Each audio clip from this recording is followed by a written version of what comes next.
The day my sister stole from me, she did not use a gun or a threat or even a lie that I could see coming. She used a smile and a signature, and the one thing I never thought she would touch. It was a Tuesday afternoon in late October, the kind of golden autumn day in Manhattan that makes you forget winter is coming, and I was standing in the lobby of our family's corporate office on 53rd Street, holding a coffee I had bought for her because I still thought we were close. I had just come from the hospital where my twins were sleeping in the NICU, born 6 weeks early with problems that needed surgery neither of them was strong enough to have yet, and I was running on energy and fee and the desperate hope that my family would show up the way families are supposed to show up.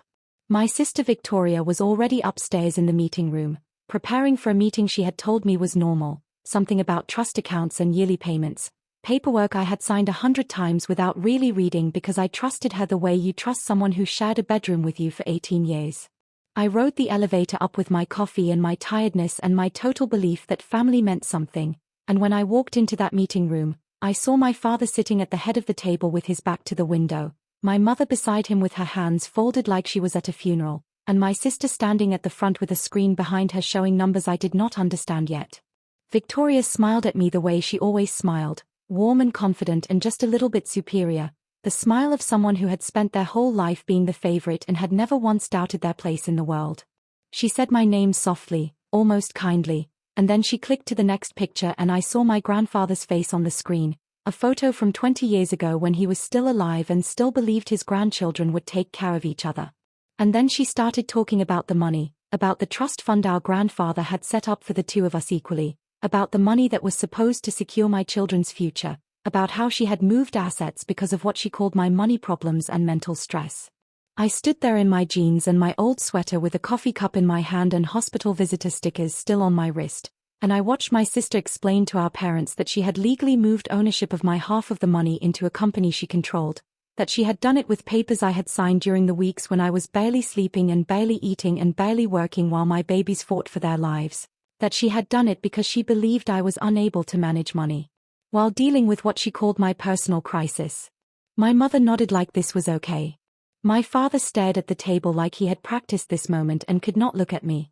And Victoria looked at me with that smile and said that she would, of course, provide for my needs as they came up, that she would be kind and fair, that she was doing this to protect me from myself. I did not scream.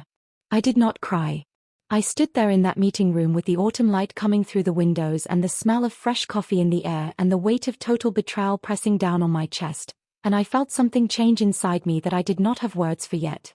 I looked at my father, at the man who had taught me to ride a bike and walked me down the aisle and held my hand when my twins were born too early, and I asked him if he knew about this. He did not answer. I asked my mother if she agreed. She looked away. And Victoria kept smiling because she thought she had won, because she thought the papers were signed and the lawyers were paid and the money was gone and there was nothing I could do. She did not know about the recording. She did not know that my phone had been in my pocket the whole time, that I had started recording the moment I walked in because something had felt wrong, because I had learned in the NICU that you write down everything, that you never assume people will tell you the truth.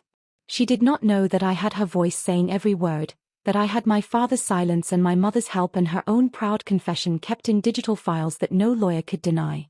And that was the moment I knew, the real revenge begins now.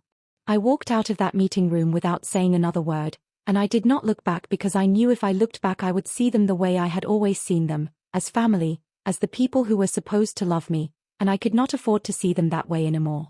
The elevator ride down to the lobby took 4 to 7 seconds and I spent every one of them with my hand pressed against my pocket where my phone was, feeling the weight of that recording like a real thing, like a weapon I had not known I was carrying.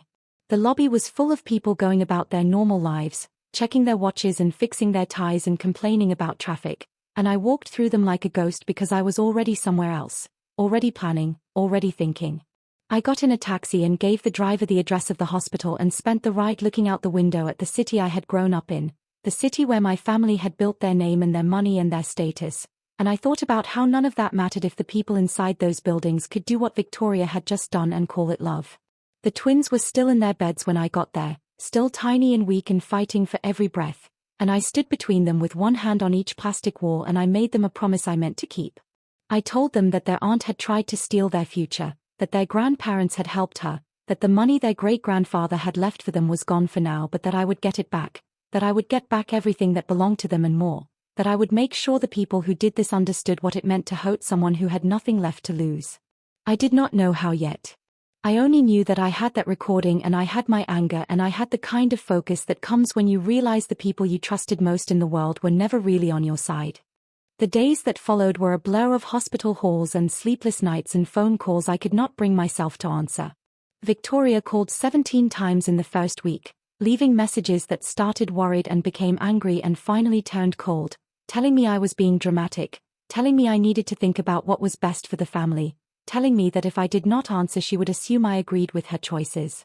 My mother sent texts full of nice words about how Victoria only wanted to help, about how stressed everyone was, about how I should be thankful to have a sister willing to help during a hard time. My father sent nothing, which was somehow worse, because his silence told me everything I needed to know about where his heart had always been. I read every message and listened to every recording and saved every piece of proof because I was building something, even if I did not know what it looked like yet. The twins had their surgery on a Thursday morning, both of them at the same time in rooms next to each other, and I sat in that waiting room for 6 hours with my hands held so tight my fingers turned white, and not one of my family members called to ask how it was going. Not one. The surgeries were good, the doctors said, but the recovery would be long and there would be more jobs ahead and the bills would be very high even with insurance. And I sat there in that clean room with its bad art and its noisy snack machines and I felt the weight of what Victoria had done hitting me in a new way. She had not just taken money. She had taken safety. She had taken the ability to focus only on my children without wondering how I would pay for their care. She had taken the peace of mind that every parent deserves and she had done it with a smile and a signature and the support of our parents. I started searching that night, sitting in the hospital cafeteria at 2 a.m. with a laptop and a cup of coffee that had gone cold hours ago. I read about trust law and inheritance fights and the time limits on money fraud. I realized that the legal system was not going to save me fast enough. Not when Victoria had the money to make this last for years. I reached out to a man named Marcus Thorne, a private investigator known for finding the dirt people spent millions to bury. His office in Brooklyn was small and smelled of old paper, but he was the first person to look at me and say that what my sister did was wrong. I took off my engagement ring, the last relic of a husband who had left because sick twins weren't part of his life plan, and sold it to pay Marcus's retainer.